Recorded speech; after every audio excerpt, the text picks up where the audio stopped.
नमस्कार, मैं हूं संदीप चौधरी। आज सीधा सवाल में मैं बात करने वाला हूं भारत की, और बात होगी इंडिया की।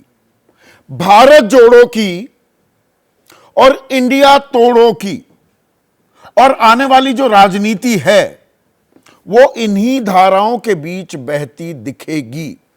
ये साफ संकेत मिल रहे हैं। और वो संकेत क्या है? एक तरफ आज कांग्रेस जो कार्य समिति है, highest decision making body, Congress working committee की बैठक शुरू हुई। 2 दिन की बैठक है ये, हैदराबाद में। 20 अगस्त को सीडब्ल्यूसी का, नई सीडब्ल्यूसी का गठन हुआ था। उसके बाद यह बैठक की जा रही है और तमाम दिग्गज वहां मौजूद हैं हैदराबाद में। लेकिन वहां से बड़ी खबर क्या निकल कर आ रही है? बड़ी खबर यह कि एक प्रस्ताव रखा गया है कि राहुल गांधी एक और भारत जोड़ो यात्रा पर निकलें। भारत जोड़ो भाग 2। पिछले साल इसी सितंबर के महीने में 7 सितंबर को 2022 राहुल गांधी भारत जोड़ो यात्रा पर निकले थे। कन्याकुमारी से निकले, कश्मीर तक लगभग 4000 किलोमीटर का फासला तय किया। 30 जनवरी को इसी साल यह यात्रा मुकम्मल हुई थी। 12 राज्यों से होकर निकली। और इसका सबसे बड़ा हासिल कांग्रेस के लिए और खास राहुल गांधी के लिए यह रहा कि एक इमेज मेकओवर हो गया राहुल गांधी का। जो एक पप्पूकरण प्रोजेक्ट बीजेपी ने चला रखा था कि राहुल गांधी तो पप्पू हैं, उसे राहुल पूरी तरह से सिरे से खारिज करने में इस यात्रा के जरिए सफल होते दिखाई दिए। कार्यकर्ताओं में जोश भी आया। इस साल कर्नाटक में जो विधानसभा चुनाव हुए उसमें भारत जोड़ो का असर भी होता दिखा।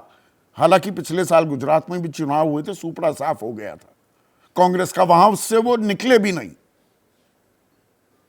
तो अब भारत जोड़ो भाग 2, अब ये पूरब से पश्चिम जाएगी, क्योंकि पहली यात्रा जो थी वो दक्षिण से उत्तर गई। अब ये पूरब से पश्चिम या पश्चिम से पूरब, इसी राह पर जाएगी। और इस राह से जाएगी तो ये हिंदी पट्टी के जो 3 राज्य हैं जहां पर विधानसभा चुनाव होने वाले हैं दिसंबर में, वहां से भी होकर गुजरेगी। यानी कि छत्तीसगढ़, मध्य प्रदेश और राजस्थान। तो वहां पर एक मोमेंटम क्या बिल्ड करने के लिए राहुल गांधी फिर सड़क पर उतरेंगे,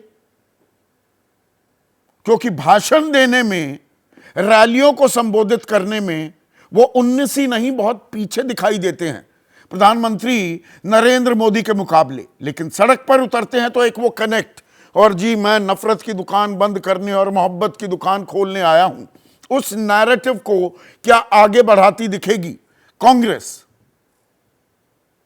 अब ये तो बात हो गई भारत जोड़ो की। और बड़ी दिलचस्प बात है, भारत और इंडिया, इस नाम पर लगातार विवाद चल रहा है। अब सरकार भारत नाम का इस्तेमाल करने लगी है। राष्ट्रपति द्रौपदी मुर्मू भी इस्तेमाल कर रही हैं। और प्रधानमंत्री मोदी, अभी G20 हुआ तो प्लाक जो सामने लिखी हुई थी वो भारत। संवैधानिक संशोधन की जरूरत पड़ेगी, क्योंकि संविधान में तो इंडिया दैट इज भारत लिखा हुआ है। या इंडिया को हटा दिया जाएगा, भारत को ही तवज्जो दी जाएगी। पर यहां खेल दोनों होते दिख रहे हैं। इंडिया को घमंडिया कहती है बीजेपी, अब एनडीए को गंदा कहने लगी है कांग्रेस और विपक्षी दल।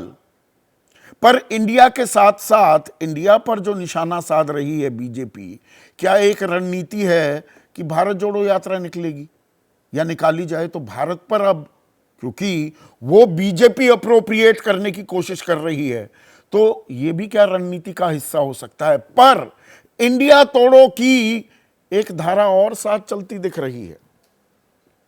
अब इंडिया तोड़ो ये कैसे हो रहा है? ये जो यात्रा होगी ये बिहार से होकर भी गुजरेगी। और बिहार के मुख्यमंत्री नीतीश कुमार ने ही पिछले साल, वो भी सितंबर के महीने में ही, विपक्षी गठबंधन को लामबंद करने की मुहिम शुरू की थी। पहले हफ्ते में वो दिल्ली आए थे। पर अब नीतीश पर ही निशाना साधा जा रहा है या उनसे हाथ मिलाने की कोशिश भी हो रही है? कहानी में कहीं ट्विस्ट आ रहा है क्या?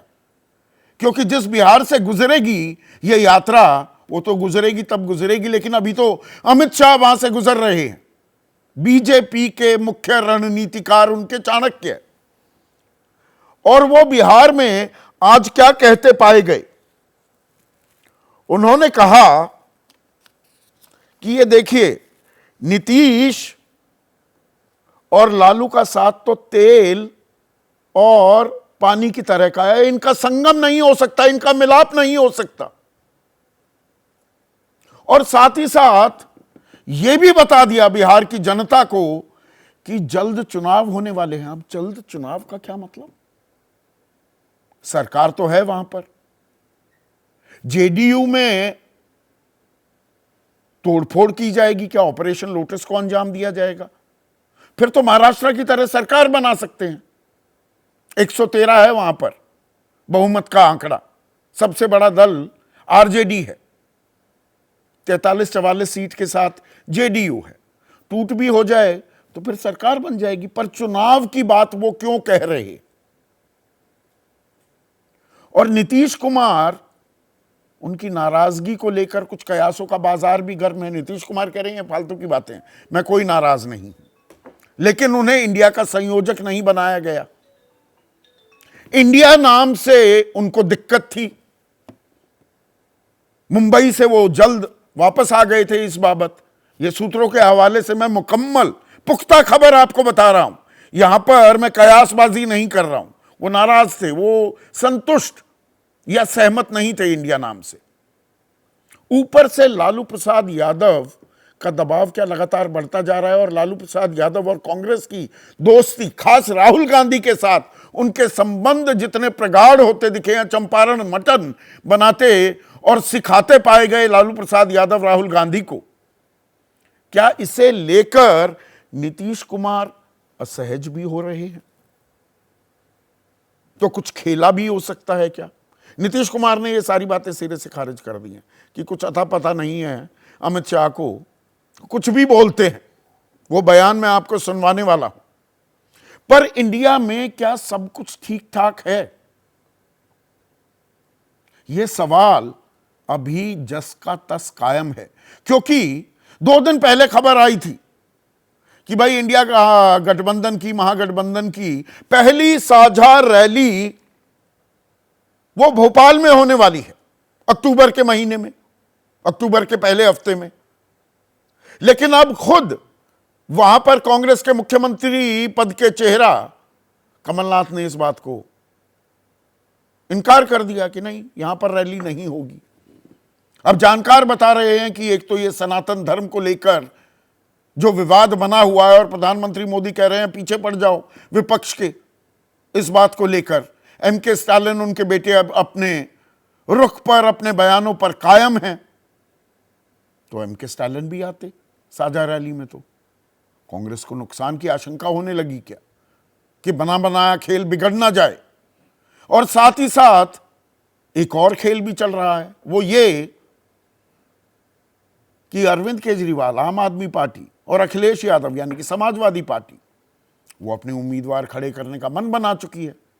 तो घोसी में जो इंडिया साथ दिखा था यूपी में, वो एमपी में अभी साथ आता दिख नहीं रहा। तो क्या सवाल उठते, या अभी जो थोड़ी सलवटें हैं उनको सुलझाने में, उनको आयन आउट करने में टाइम लगेगा? इसीलिए अब खबर यह आ रही है कि भोपाल के बजाय नागपुर में, जिन राज्यों में चुनाव नहीं है, ऐसे राज्य को चुना जाए तो नागपुर को ही क्यों ना चुन लिया जाए। तो इस भारत जोड़ो और इंडिया तोड़ो के बीच पलड़ा किसका भारी रहने वाला है, इसी की कुछ परतें आज खंगालेंगे। लेकिन पहले सुनिए नीतीश और अमित शाह के बीच जुबानी जंग जो छिड़ी है उसका एक अंश। जेडीयू और आरजेडी का जो मेल है वो तेल और पानी जैसा है, वो कभी एक नहीं हो सकते। मैं नीतीश बाबू को कहने आया हूं, नीतीश बाबू, स्वार्थ कितना भी ऊपर हो, तेल और पानी एक नहीं हो सकते और उसमें तेल को कुछ नहीं गंवाना है। तेल पानी को मैला कर देता है, मैला कर देता है। हम उन लोगों के किसी बात पर ध्यान नहीं देते क्योंकि वो आते हैं तो अंड बंड बोलते हैं, कोई मतलब है, कोई ज्ञान है, बिहार का कितना ज़्यादा विकास हुआ है, कितना काम हो रहा है, कोई जानकारी है, कोई बिहार की भी जानकारी, देश भर की जानकारी कुछ है। इन लोगों को तो ऐसे ही बोलने की आदत है, तो सब क्या बयान देते हैं हम देखते ही नहीं जाते। आपको पानी अंड बंड बोलना तो ऐसे ही बोलना है, तो क्या मतलब इसका? इसलिए उन लोगों का कोई वैल्यू नहीं है। ऐसे में आज का सीधा सवाल, भारत जोड़ो बनाम इंडिया तोड़ो, लड़ाई अब यह होगी। और कौन पानी कौन तेल, बिहार में नया खेल। ये क्या खेल है या ये बस कयासबाजी है? गुब्बारा छोड़ दिया, हमने भी चर्चा कर ली। चर्चा में मेरे साथ बीजेपी के आलोक वत्स, कांग्रेस के राष्ट्रीय प्रवक्ता सुरेंद्र राजपूत, जेडीयू के राष्ट्रीय प्रवक्ता हैं उनके युवा चेहरा अभिषेक झा, एक और युवा भी हैं मेरे साथ, विपक्षी खेमे से हैं, यानी कि बिहार में विपक्षी खेमे से एनडीए के आरएलजेडी के महासचिव हैं, उनके प्रवक्ता माधव आनंद, और वरिष्ठ पत्रकार विनोद अग्निहोत्री। थोड़ा सा हेडरूम कम कर लीजिएगा विनोद भाई, वो भी हमारे साथ जुड़ चुके हैं। तो सुरेंद्र राजपूत, ये भारत जोड़ो यात्रा पर कब निकलेंगे राहुल गांधी?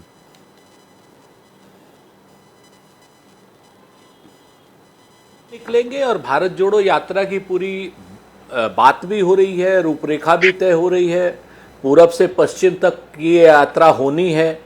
और मुझे ऐसा लगता है संदीप भाई कि जिस तरीके से भारत जोड़ो यात्रा कन्याकुमारी से कश्मीर तक गई थी और जिस तरीके से उसने एक इम्पैक्ट डाला है आज की डेट में, आप भी मानते हैं, पूरा हिंदुस्तान मान रहा है, पूरा इंडिया मान रहा है, पूरा भारत मान रहा है, उसी तरीके से ये भारत जोड़ो दो यात्रा भी कहीं ना कहीं उसी तरीके का इम्पैक्ट डालेगी। क्योंकि जमीन पर लोग परेशान हैं, जमीन पर लोग इस सांप्रदायिक विभाजन से परेशान हैं, जमीन पर लोग महंगाई से परेशान हैं, जमीन पर लोग कहीं ना कहीं चीन की बढ़ती आक्रामकता से परेशान है, जमीन पर लोग रुपए पैसे और कमाई के साधन घटने से परेशान है। तो राहुल गांधी जी इन सारी बातों को जोड़ रहे हैं और भारत जोड़ो यात्रा तो अनवरत जारी भी है। अभी लद्दाख गए थे, क्या नाम से, श्री राहुल गांधी जी 7 दिन रहे वहां पर। उससे पहले लगातार विभिन्न वर्गों के लोगों से मिल रहे हैं।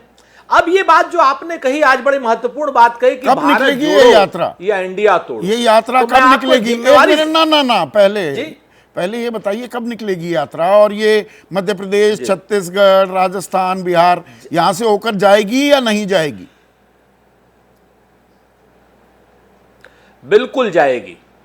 मैं आपको जिम्मेवारी से कहता हूं, हर जगह से जाएगी। उत्तर प्रदेश से भी जाएगी, बिहार से भी जाएगी, राजस्थान से भी जाएगी, मध्य प्रदेश से भी जाएगी। छत्तीसगढ़ का मैं इसलिए नहीं कह सकता कि सुरक्षा के जो राष्ट्रीय स्तर के जो मानक है, छत्तीसगढ़ से भी जानी चाहिए, लेकिन जो सुरक्षा के मानक है कुछ एरियाज में, उसको वो कैसे वो करेंगे, वो सारी बातें चल रही हैं। डेट मुझे अभी नहीं पता है, जैसे ही डेट आ जाएगी मैं आपको तुरंत ही खबर करूंगा सर। और इसमें ममता बनर्जी, नीतीश कुमार, अखिलेश यादव, ये सब शामिल होते दिखेंगे? बिल्कुल शामिल होंगे, पूरा इंडिया शामिल होगा। और इस चीज को जान लीजिए कि पुरानी यात्रा में भी जो हमारी यात्रा थी कन्याकुमारी से कश्मीर तक की, उसमें भी सब लोगों ने प्रत्यक्ष या परोक्ष रूप से हमारा सहयोग किया था। अखिलेश यादव जी हूं, नीतीश कुमार जी हूं, तेजस्वी यादव साहब, पश्चिमी उत्तर प्रदेश से गई थी, अखिलेश यादव नहीं गए थे साथ में। अरे बार इनके गुहार लगाने के बाद संदीप भाई एक मिनट, थोड़ा सा धैर्य रखिए। आप जैसा शख्स तो सारी चीजें जानता है। मैं आपको अखिलेश यादव जी को चिट्ठी भेज देता हूं, जिन्होंने उसमें शुभकामनाएं भेजी थी और अपने ना आने की असमर्थता जाहिर की थी। बाकायदा चिट्ठी दी थी उन्होंने, ऐसी तो बात नहीं है। उसी तरीके से आने को तो क्या नाम, जयंत चौधरी जी भी नहीं आए थे, लेकिन उनका एक्टिव पार्टिसिपेशन था या नहीं था आप तो जानते हो। तो ऐसा नहीं, आने को तो नीतीश जी भी नहीं आए थे, लेकिन उनका एक्टिव पार्टिसिपेशन था, लालू जी का एक्टिव पार्टिसिपेशन था। तो हम तो ये जानते हैं ना कि यात्रा हम कर रहे हैं, जो आए उसका बहुत स्वागत, और जो नहीं आ पाया और वो अपनी भावनाएं संप्रेषण कर रहा है उसका और भी स्वागत। तो हम तो इस चीज को लेकर के बिल्कुल भी, राहुल गांधी जनता पार्टी सड़क पर उतरकर ज्यादा इंपैक्ट देते दिखाई देते हैं। चुनावी रैलियों में संबोधन की बात आए तो वो काफी हल्के साबित होते हैं नरेंद्र मोदी के मुकाबले। सड़क पर राहुल गांधी ज्यादा नेचुरल दिखते हैं। हमारे लिए बहुत स्पष्ट रूप से बताएं, हमारे लिए मोदी जी नहीं है, हमारे लिए मुद्दे हैं। हम तो मुद्दों की बात करते हैं। राहुल गांधी जी सड़क पर भी मुद्दों की बात करते हैं, भाषण में भी मुद्दों की बात करते हैं। और आपको तो खुशी होनी चाहिए कि एक नेता सड़क पर निकल रहा है, खाली भाषणबाजी नहीं कर रहा है, गपबाजी नहीं कर रहा है। ये तो अच्छी बात है। जनता से मिलकर के जनता के मुद्दों को अगर जनता का एक जननायक उठा रहा है तो इस बात का तो पूरी मीडिया के वर्ग को स्वागत करना चाहिए। डायरेक्ट, जिसको कह सकते हैं डायरेक्ट संप्रेषण कर रहा है अपनी जनता के साथ में। ना हम और इससे तो बढ़िया कोई माध्यम हो ही नहीं सकता। आज की डेट में आप ही लोग कहते हो हम कि जनता से कनेक्ट नहीं रह गया नेताओं का। सुरेंद्र भाई, किस राजनीतिक राहुल दल, गांधी है, एक मिनट एक सुनिए राहुल ना, गांधी है, किस लगातार राजनीतिक कनेक्ट में। दल का क्या हाल है, ना उस पर कोई खुशी है, ना कोई मलाल है, ना दुख है, ना हम किसी की वेलकम पार्टी हैं, ना हम किसी के चीयर लीडर हैं। और कोशिश करके देख लीजिए, बनाकर देख लीजिए, हम जैसे हैं वैसे ही रहेंगे। पर सवाल ये है, भारत तो जोड़ रहे हो, इंडिया तो नहीं टूट रहा कहीं, इंडिया तो नहीं टूट रहा जी, भारत जोड़ने चले। हाँ, मैं बताता हूं इसका एक, मैं आपसे अग्रिम में माफी के साथ एक शब्द के लिए आपको बताता हूं कि इंडिया तो किसी का बाप नहीं तोड़ सकता। किसी की हिम्मत नहीं, किसी की हैसियत नहीं है, किसी का हौसला नहीं है कि इंडिया को तोड़ने की बात करे। यह हिंदुस्तान, यह इंडिया जनता के 140 करोड़ लोगों का समूह है। यह, इसको तोड़ना किसी के बस की बात नहीं है। और चाणक्य कभी गंजे नहीं थे, चाणक्य के शिखा भी थी, और चाणक्य बाल बना के रहते थे। और जितना इनके ऑपरेशन है, जितने चाहे कर लें, मैं आपको कहता हूं कि लगातार मुंह की खाएंगे। अभी तो कर्नाटक में अपने विधायक, अपने कार्यकर्ता, क्लेवर प्लॉय सुरेंद्र राजपूत आप इस्तेमाल करेंगे कि भाई इंडिया पर ये आक्रामक हो गए तो अब भारत जोड़ो यात्रा, भारत भारत भी बोलने लगोगे। मतलब दोनों हाथों में लड्डू लेने की कोशिश करेंगे भारत जोड़ो के जरिए।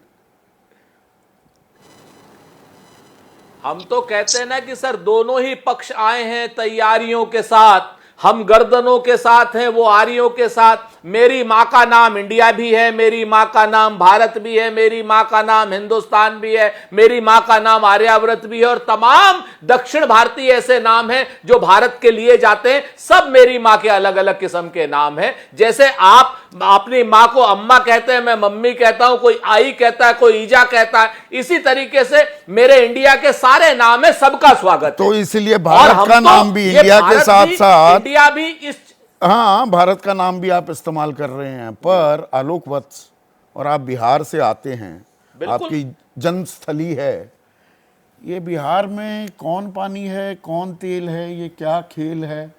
अमित शाह क्या बता रहे हैं, कौन है पानी, कौन है तेल? देखिए, बिहार में जो अमित शाह जी का बयान आया है वो बहुत ही सार्थक बयान है। बिहार की जो अभी की स्थिति है वो बहुत दयनीय हो चुकी है। अच्छा, बिहार बिल्कुल गर्त में चला गया है। फिरौती, रंगदारी, लूट खसोट, ये सब वहाँ पर एकदम अव्वल स्थान पर आ गया है। और जो पर्टिकुलर वर्ग का लालू रेजिम में जो दबदबा था, वो दबदबा फिर से देखने को मिल रहा है। तो मतलब तेल आरजेडी है, पानी है जेडीयू, वो फिर भी साफ है, स्वाभाविक है, और तेल खराब कर रहा है उसे, स्वाभाविक है, स्वाभाविक है। उन्हीं के खिलाफ नीतीश क्या कुछ नाराज हैं, इसलिए आपकी तरफ कदम बढ़ा रहे हैं? G20 समिट में भी रात्रि भोज में प्रधानमंत्री मोदी के साथ बड़ी मुस्कुराती मुद्रा में उनकी तस्वीरें भी आई थी। जो बाइडेन, ये अमेरिका के राष्ट्रपति से भी मिले थे वो। हाँ, देखिए, नीतीश बाबू एक ऐसे कद्दावर नेता हैं, 17-18 साल हो गए उनको चीफ मिनिस्टर के पद पर। उनके बारे में एक कहावत है बिहार में कि ऐसा कोई सगा नहीं जिसको नीतीश ने ठगा नहीं। अपनी कुर्सी बरकरार रखने के लिए वो मेल बेमेल कोई भी राजनीति। आप फिर से ठगने को तैयार हो रहे हैं क्या खुद को कि कोई ठग भी ले? क्योंकि अक्टूबर 2022 में कहते हैं जेपी आंदोलन से उभरे सत्ता के लिए कांग्रेस की गोद में बैठे अमित शाह नीतीश के बारे में कह रहे हैं। फिर फरवरी में बोले नीतीश प्रधानमंत्री बनने के लिए अवसरवादी बने। 2 अप्रैल को बोले इसी साल नीतीश के लिए बीजेपी के दरवाजे हमेशा के लिए बंद। अब कह रहे हैं चुनाव जल्द हो सकते हैं और नीतीश पानी है। देखिए, चुनाव खेल जल्द क्या हो है? खेल सकते थोड़ा हैं, समझाइए ना। चुनाव जल्द हो सकते हैं, ये तो एक, कैसे होंगे? ये मेरे समझ में भी नहीं आया। ये किस नहीं तरीके आया। से, ये क्यों बोले, किस संदर्भ में बोले? हो सकता है ये एक चुनावी, जिसको कहते हैं ना चुनाव में बहुत शगुफा लोग छोड़ देते हैं, हाँ। उस टाइप का नजर आ रहा है। लेकिन अभी की स्थिति में मुझे वहां पर कोई चुनाव हो जाए ऐसी स्थिति नजर नहीं आ रही है। माधव आनंद, आलोक वत्स के तो समझ नहीं आया, क्या चुनाव जल्दी हो रहे हैं बिहार में? खेला होने वाला है कुछ? देखिए, बिहार में जहां तक चुनाव की बात है, अभी तो लगातार इस पे चर्चा तो हो ही रही है और आप लोग के माध्यम से भी वन नेशन वन इलेक्शन की बात तो हो ही रही है। लेकिन कितना संभव है अभी के वक्त में लोकसभा चुनाव के साथ कुछ विधानसभा चुनाव भी करवाए जाए, इसकी संभावना से इनकार भी नहीं किया जा सकता। नहीं, वो संभावना कैसे उत्पन्न कैसे होगी? वो संभावना कि भाई चुनाव जल्द हो जाएंगे। आप तो पहले नीतीश कुमार के साथ ही थे, आपके नेता उपेंद्र कुशवाहा, आप तैयार हैं? मतलब चुनाव में वो समझना चाह रहा हूं, ये पानी तेल का खेल और चुनाव जल्द होंगे। देखिए, अब उसको पानी और तेल का तो छोड़ दीजिए। आदरणीय नीतीश कुमार जी का मैं पहले भी बहुत सम्मान करता था और अभी की जो वर्तमान स्थिति, आदरणीय नीतीश कुमार जी जहां गए हुए हैं और जिस पार्टी से गठबंधन किए हैं, ये बेमेल गठबंधन तो सबको पता है। नीतीश जी ने जो अपनी छवि कमाई थी, वो कहीं न कहीं अपने राजनीति के अंतिम पड़ाव पर अपने छवि को पूरी तरह जो है सो ध्वस्त करने का काम कर रहे हैं। खैर, उनकी पार्टी है, उनकी अपनी नीति है, वो कहाँ जाना चाहते हैं, नहीं जाना चाहते हैं, बिहार को किस ओर धकेलना चाह रहे हैं, हम सबको पता है। संदीप जी, बिहार किस रूप में था और जब से नई सरकार बनी है, अभी भी विश्लेषण हो रहा था कि बिहार की वर्तमान स्थिति क्या है। और दूसरी बात, इस पे कयास यह लगाना कि नीतीश जी बीजेपी या एनडीए के पाले में आएंगे, मुझे नहीं लगता है कि जब आदरणीय अमित शाह जी एक बार नहीं कई दफे यह कह चुके हैं कि नीतीश जी के लिए एनडीए के दरवाजे हमेशा के लिए मैंने अप्रैल का बयान बता दिया, पर आज तो वो ऐसा, आज तो वो बिल्कुल पलट बोलते दिखे हैं। या ये इंडिया तोड़ो रणनीति का भी एक हिस्सा है? देखिए, अब मुझे नहीं लगता है कि नीतीश जी के लिए अब कुछ भी एनडीए में बचा है। और दूसरी बात कि नीतीश जी की जो अभी वर्तमान स्थिति है, सूबे के मुख्यमंत्री हैं, मैं सम्मान करता हूं और सबको करना चाहिए और मैं सम्मान हमेशा रहा है, हम लोग देते रहे हैं। लेकिन जो आदरणीय नीतीश कुमार जी की वर्तमान स्थिति आप देख रहे हैं, उनकी स्वास्थ्य भी अच्छी नहीं है।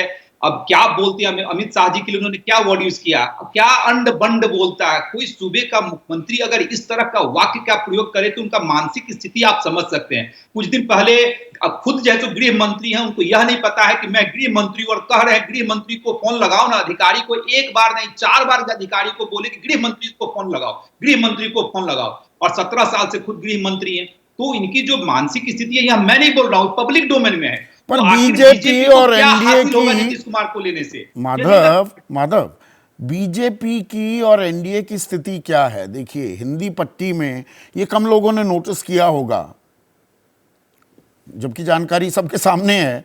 हिंदी पट्टी में इकलौता बिहार ऐसा राज्य है जहां बीजेपी अपनी पार्टी का मुख्यमंत्री नहीं बना पाई है।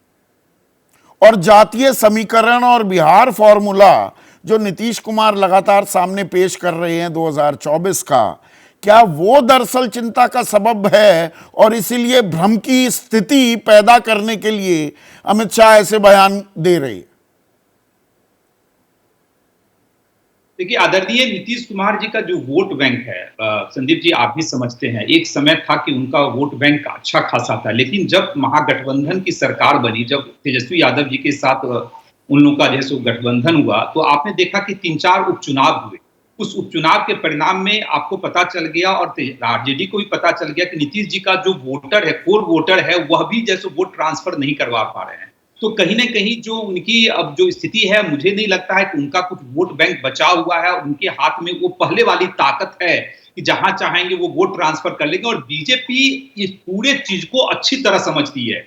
बीजेपी को नीतीश कुमार जी एनडीए में आएंगे, इससे बीजेपी को फायदा हो जाएगा। मुझे ऐसा नहीं लगता है, मेरी अपनी व्यक्तिगत राय है, मुझे ऐसा नहीं आप लगता है खुद कि कोई दिक्कत फायदा में हो आने जाएगा। लगेंगे एनडीए का हिस्सा होकर कि भाई नीतीश आ गए तो ये तो बैक टू स्क्वायर वन वाली सिचुएशन कहीं ना हो जाए। लेकिन अभिषेक, नहीं, एक हम वो लोग एक मिनट रुकिए ना अभिषेक, एक मिनट अभिषेक, एक वो अंग्रेजी में कहावत है ना, there is no smoke without any fire. जी मतलब आग धुएं के बिना तो हो नहीं सकती।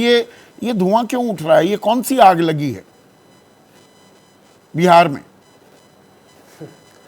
अब ये तो आग लगाने नहीं, आग लगाने वाले जाने और धुएं को देखने वाले जाने। अमित शाह जी बिहार आते हैं, बिहार की जनता हमेशा उम्मीद करती है कि देश के सम्मानित गृह मंत्री हैं, शायद बिहार के हक और हुकूक की बात करेंगे, लेकिन हमेशा जुमला, हमेशा झूठ। पिछली बार बिहार आए थे तो पूर्णिया एयरपोर्ट शुरू करा दिया था, प्रधानमंत्री जी ने दरभंगा में एम्स शुरू करा दिया था।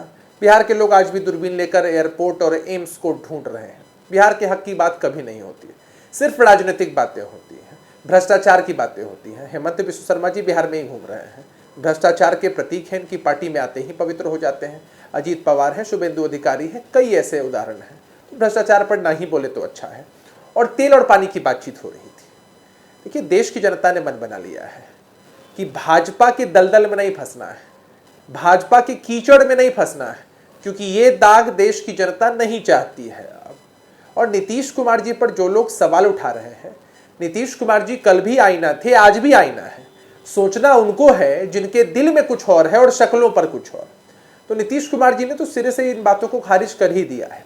नहीं, वो खारिज तो कर रहे हैं। अभिषेक ये भारतीय जनता बताइए, पार्टी के लोग अपने एक सर्वे मिनट, के सारा महागठबंधन ये शिवजी की बारात जोड़ी नीतीश कुमार ने संयोजक नहीं बनाया, कोई नाराजगी नहीं है। इंडिया नाम पर उनकी असहमति थी, मेरी जानकारी तो गलत है नहीं, ये आप जानते हैं।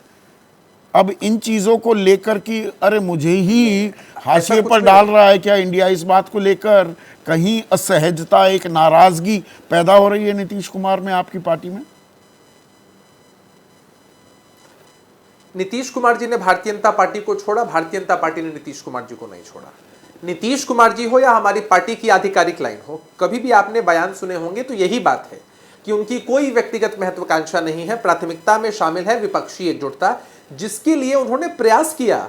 संदीप जी, आज से कुछ महीने पहले अगर चर्चा होती कि विपक्ष के इतने बड़े नेता एक मंच पर, एक टेबल पर बैठकर बात करेंगे, तो लोग कहते कि ये बातें बेमानी है। लेकिन नीतीश कुमार जी का भागीरथी प्रयास रहा ना। पटना, बिहार बदलाव की भूमि, यहां से वो कारवां शुरू हुआ ना। इंडिया गठबंधन जब नाम तय हो चुका है, किसी को भी इंडिया से आपत्ति नहीं हो सकती है। इंडिया हमारे दिल में बसता है। इंडिया से आपत्ति भारतीय जनता पार्टी के साथियों को हो सकती है, जो लोग मन में कुछ और रखते हैं और जबान पर कुछ और रखते हैं। उससे क्या फर्क पड़ता है? नीतीश कुमार जी की कोई व्यक्तिगत महत्वाकांक्षा नहीं है, और ये बातें हमारी पार्टी ने कई बार लालू प्रसाद यादव का दखल तो नहीं बढ़ता जा रहा है? एक मिनट अभी रुकिए ना, मैं कोई सवाल नहीं छोड़ता। अभिषेक, लालू प्रसाद यादव का दखल तो नहीं बढ़ता जा रहा, और लालू प्रसाद यादव और राहुल गांधी खासकर, सोनिया से उनके हमेशा मधुर रिश्ते थे, लेकिन जो कदमताल वो कर रहे हैं, चंपारण मीट भी साथ साथ पका रहे हैं, सिखा रहे हैं, थोड़ा इस बात को लेकर परेशान है नीतीश? नहीं, ये तो अच्छी और खूबसूरत तस्वीर है ना, कोई परेशानी नहीं है। ऐसा नहीं है ना कि नीतीश कुमार जी के संबंध कांग्रेस पार्टी के नेताओं से, वरिष्ठतम नेताओं से, सोनिया गांधी जी से, राहुल गांधी जी से कम प्रगाढ़ और कम पुराने रहे हैं। उसी तरह राहुल गांधी जी के संबंध लालू प्रसाद यादव जी के परिवार से रहे हैं। देखिए, राजनीति में जो संबंध होते हैं वो कई बार निजी और व्यक्तिगत भी होते हैं, और कितनी खूबसूरत तस्वीर सामने आई। इससे परेशानी क्या होगी? गठबंधन के साथी अगर एक साथ बैठते हैं और एक अच्छा बॉन्ड शेयर करते हैं, तो ये तो अच्छी बात है ना, एक सकारात्मक संदेश ये पूरे चुनाव देश में जल्दी जाता है। कैसे होने वाले ये हैं? भारतीय जनता पार्टी के जैसा एक ऐसा गठबंधन नहीं है। असल में क्या है ना संदीप जी, कि नीतीश कुमार जी ने एक बात कही थी कि देश के चुनाव जल्दी हो सकते हैं, उसके बाद से ही वन नेशन वन इलेक्शन की चर्चा शुरू हो गई। तो अब भारतीय जनता पार्टी को लग रहा है कि भाई नीतीश कुमार जी तो इनकी नब्ज को पहले ही पहचान चुके हैं, तो ये सोचते हैं कि मुद्दे को डाइवर्ट करने के लिए क्या करें। तो ये कह रहे हैं कि बिहार में समय से पहले इलेक्शन हो जाएंगे। अरे इनके ये बयान दर्शाते हैं कि ये चाहते हैं कि स्वायत्त संस्थाएं, इलेक्शन कमीशन जैसी संस्थाओं पर भी इनका एक प्रभाव रहे, लेकिन ऐसा होता नहीं है। ये लाख बरगलाने की कोशिश कर ले, बिहार के लोगों के हिसाब से चलेगा। ये पर कोई इंडिया फैसला में, थोपना ठीक है, मैं चाहेंगे आपकी तो बात ये समझ संभव गया, नहीं है। सुरेंद्र राजपूत। लोकतंत्र है। इंडिया में सब कुछ ठीक ठाक है क्या? चलो भारत जोड़ो पर तो निकलोगे, ये इंडिया में सब ठीक ठाक है। भोपाल में साझा रैली होने वाली थी 1 अक्टूबर के पहले हफ्ते में, अब नहीं हो रही है। कमलनाथ खुद इस बात की जानकारी देते हैं। सलवटें आपकी सुलझने का नाम नहीं ले रही। हम आपसे बहुत ईमानदार स्वीकारोक्ति करते हैं कि हमारे और हमारे जो साथी दल हैं, सबके 100% विचार तो एक नहीं हो सकते। आपके ऑफिस में भी 10 लोगों के विचार एक तो नहीं हो सकते ना। 10 में से 7 विचार हमारे एक है, 3 सबके अलग अलग, उसी में आम सहमति बनाई जा रही है। तो इसमें तो कोई बुरी बात नहीं। और रही बात मतभेद, मतभेद भी जिंदा लोगों में होते हैं। हमारा गठबंधन इंडिया का है, कोई एनडी अलायंस थोड़ी है कि वहां पर नरेंद्र मोदी जी ने जो बोल दिया वो सब बिल्कुल वो, और उसके आगे कोई बोल ही नहीं सकता। उनके यहां सिर्फ एक नेता, एक ही ब्रह्म, दूसरा कोई है ही नहीं। तो हम तो यहाँ हमारे पर क्रॉस पर्पस पर काम कर रहे हैं क्या? सामूहिक नेतृत्व है। आप सारे जो विपक्ष के गठबंधन के घटक हैं, क्रॉस पर्पस पर काम कर रहे हैं कि सनातन धर्म को लेकर एमके स्टालिन, उनके बेटे उदयनिधि पीछे होने को तैयार नहीं, कमलनाथ को लगा रहे। यहाँ तो एक तो वो कौन बाबा है, बाबा बागेश्वर, वो कुछ मजमे कर रहा है, और सनातन धर्म पर गूंज बढ़ने ना लग जाए। ये सब कहने की बातें हैं। आप लोग कयास लगाइए। आपकी निर्मम मीमांसाएं, संदीप चौधरी या अच्छे पत्रकारों की निर्मम मीमांसाएं भी हमें धनात्मक ऊर्जा देती हैं। हम आपकी इन निर्मम मीमांसाओं को भी धनात्मक रूप से लेंगे। वो कहते हैं ना कि अनेकता में एकता इंडिया की विशेषता। हमारी विशेषता ये सदियों से हिंदुस्तान की विशेषता रही है कि अनेकता में एकता रही है। चलिए, हम लोग तो ये कहते अच्छा रहे कि लगता है, ये सरजमीन सुनने में इस पर अच्छा लगता अक़वाम आलम है। के बंद बयान कमरे काफिले में बसते हैं जब हिंदुस्तान जूतम पैजार होती है तब वो उतना अच्छा नहीं होता। और ये एक मिनट अब राजेश से मेरी बात पूरी सुन लीजिए। हाँ सुनाइए। सिर्फ 30 सेकंड सर। हाँ, मैं आपको कहूं, हमारे अंदर होते हैं मतभेद, हमारे अंदर बातें होती हैं, खूब हॉट टॉक होती हैं, लेकिन जब हम कमरे से बाहर निकलते हैं तो एक होकर के निकलते हैं, नेक होकर के निकलते हैं। और मायावी शासन को अंत करने के लिए हम सारी चीजें करेंगे, जो भी हमसे संभव होगा। चलिए, कोई आप कुर्बानी पूरी भी कोशिश करनी कर रहे पड़ेगी, हैं, तो वो पर भी इन करेंगे, कोशिशों लेकिन में मायावी अब ठीक लोगों हो को गया ना, हो गया सुरेंद्र। आप पूरी कोशिश करेंगे, पर ये कोशिशों में पलीता क्यों लग जाता है राजेश? ये भोपाल में रैली ना होना, उसकी एक बड़ी वजह ये भी है। अब छत्तीसगढ़, आज अरविंद केजरीवाल छत्तीसगढ़ में थे, मध्य प्रदेश में भी घूम रहे हैं। घोसी में इंडिया एक अपना कंबाइंड कैंडिडेट खड़ा करने में कामयाब होता है, पर आप विधानसभा चुनाव में खड़ा करेंगे, समाजवादी भी खड़ा करेगी, तो फिर भोपाल में सारे साथ कैसे खड़े हो सकते थे? ये अंतर विरोध, ये विरोधाभास अभी पार्टी नहीं पा रहा है इंडिया। देखिए संदीप भाई, मुझे ऐसा लगता है कि देश की जनता बहुत आराम से इस बात को समझती है कि जिले के चुनाव अलग होते हैं, नगर निगम के चुनाव अलग होते हैं, स्टेट के चुनाव अलग होते हैं, और देश के चुनाव अलग होते हैं। ठीक है, तो जब देश का चुनाव होगा तो इस वक्त जो लड़ाई है वो महंगाई के खिलाफ, एक ऐसे डिक्टेटर के खिलाफ, लोगों को बांटने वाले के खिलाफ, सेना में लोग मर जाएं और वो जश्न मनाते रहे, जवाब ना दें, एक ट्वीट ना दे, ऐसे प्रधानमंत्री जी के खिलाफ, तो उसमें एक गठबंधन बना है जो तो लड़ाई साझा होनी चाहिए। आप तो अलग अलग लड़ रहे हैं ना विधानसभा में। ऐसा नहीं, विधानसभा का चुनाव अलग है, विधानसभा का चुनाव जब होंगे तो अलग होंगे, हर स्टेट में अलग अलग होते रहेंगे। तब पार्टियां एक गठबंधन क्यों बनाए? हम एक ही पार्टी थोड़ी है, फिर तो एक ही पार्टी बना लो, या तो हम कांग्रेस में चले जाए या कांग्रेस हमारे अंदर आ जाए, ऐसा तो नहीं है ना। हमारे अंदर जो कॉमन मिनिमम प्रोग्राम, जो कॉमन बात है कि आज जो प्रधानमंत्री जी जिस तरीके से देश को तोड़ने का काम कर रहे हैं, जैसे डिक्टेटरशिप चला रहे हैं, जैसे ईडी सीबीआई को यूज करते हुए राज्य सरकारों को तबाह कर रहे हैं, फेडरल सिस्टम को तबाह कर रहे हैं, उसके लिए सारी छोटी पार्टी तो भारत जोड़ो पर जो राहुल गांधी निकलेंगे, अरविंद केजरीवाल भी साथ साथ दिखेंगे सड़क पर उनके साथ? ये तो अरविंद के डिसाइड करेंगे, ये तो पार्टी का शीर्ष नेतृत्व डिसाइड करेगा, मैं डिसाइड नहीं कर सकता। अच्छा, इसमें भी शको शुबा की गुंजाइश है? मतलब नहीं, शको शुबा की कोई नहीं, ये तो इस बात के ऊपर है कि डिसाइड क्या करें कि भारत जोड़ो यात्रा में अगर वो दिल्ली से निकलते हैं तो उनके साथ कौन होगा, या बंगाल में जाते हैं तो उनके साथ कौन होगा, यही तो गठबंधन डिसाइड करेगा ना। आपने भी एक बात सुनी, देखिए यहाँ पर कोई गदर नहीं मच रहा कि मोदी जी बैठ गए, अमित शाह जी ने कह दिया मेरी बात मान जाओ, नहीं तो ईडी को भेज देंगे, सीबीआई को भेज देंगे, ऐसा तो नहीं। हम लोग जो गठबंधन में है, हम बात करते हैं, सलाह करते हैं कि कैसे देश को बचाया जाए, भारत को, इंडिया को कैसे बचाया जाए। इस वक्त पार्टियों से बड़ा देखिए हमेशा देश होता है, ये सबको मालूम, तो उस पर बात करी जाए ना।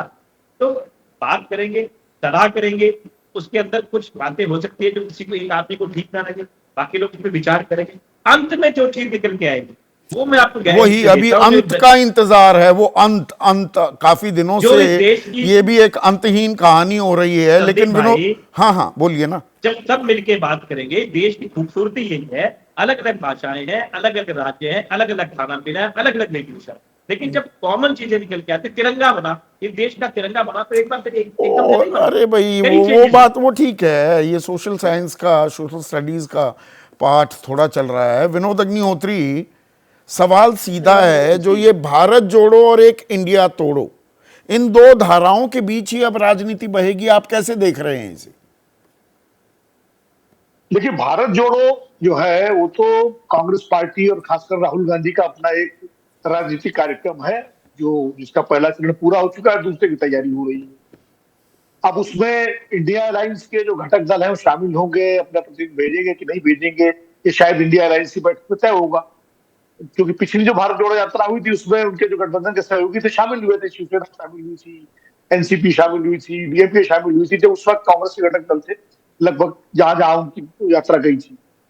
इंडिया तोड़ो की जहां तक बात आप कर रहे हैं, वो भारतीय जनता पार्टी जब से इंडिया गठबंधन बना है, पहले तो उसको यकीन था कि ये कभी एक साथ हो ही नहीं सकते। वो बार बार कहते थे, बेंगलोर में फोटो खिंचा ली, ऑप्टिक्स हो गया, हाथ उठा लिया और कुछ नहीं हुआ।